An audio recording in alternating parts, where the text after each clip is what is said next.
आजच डाउनलोड करा आणि तुमच्या आवडत्या मालिकांचा आनंद लुटा. सोहम, तू मला समजून घेत नाहीस हा. अरे लग्नाआधी तू किती वेगळा होतास आणि आता एवढं बदलशील असं वाटलं नव्हतं मला. मला नाही बोलायचं तुझ्याशी, तू जा. तारा जरा शांत होशील.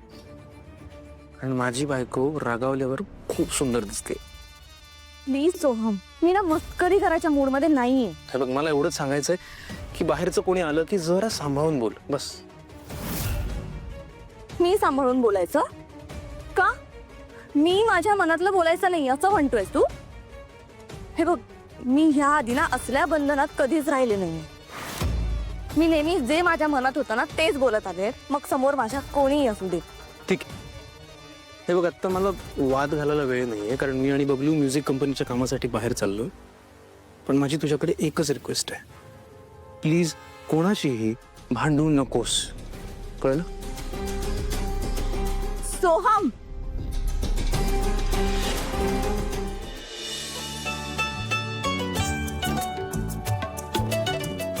जगन्नाथजी,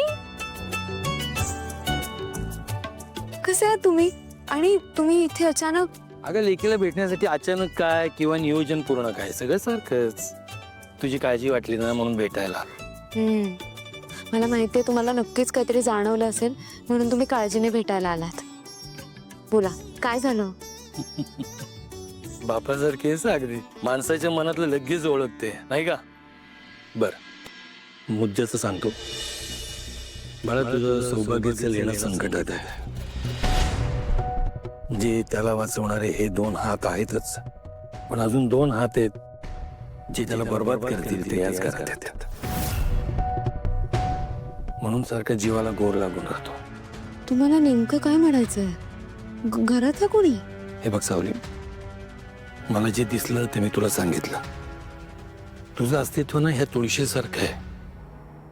तुळस कशी जन्मापासून आपल्या मरेपर्यंत सोबत असते, तीच नातं तुझं मेंदळी कुटुंबाशी आहे. तुझं अस्तित्व तुझ्यापेक्षा जास्त या घरासाठी गरजेचं आहे. काळजी घे.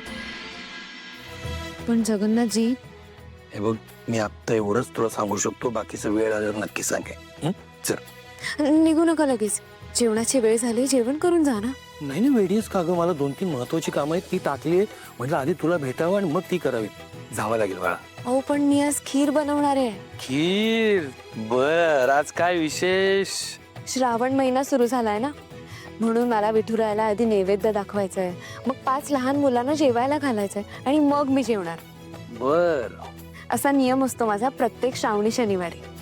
आणि शिवाय सारंग सरांना पण खीर खूप आवडते, म्हणून तुम्ही खीर खाऊन जा. मी खाऊन गेलो असतो, पण मला खरंच 2 कामं महत्वाची आहेत, ती मला आधी करावी लागते. तू एक काम कर ना, मी खाणार नाही असं नाही, पण डब्यात भरून घरी पाठव ना. बरं, मी पाठवून देईन. काळजी घे.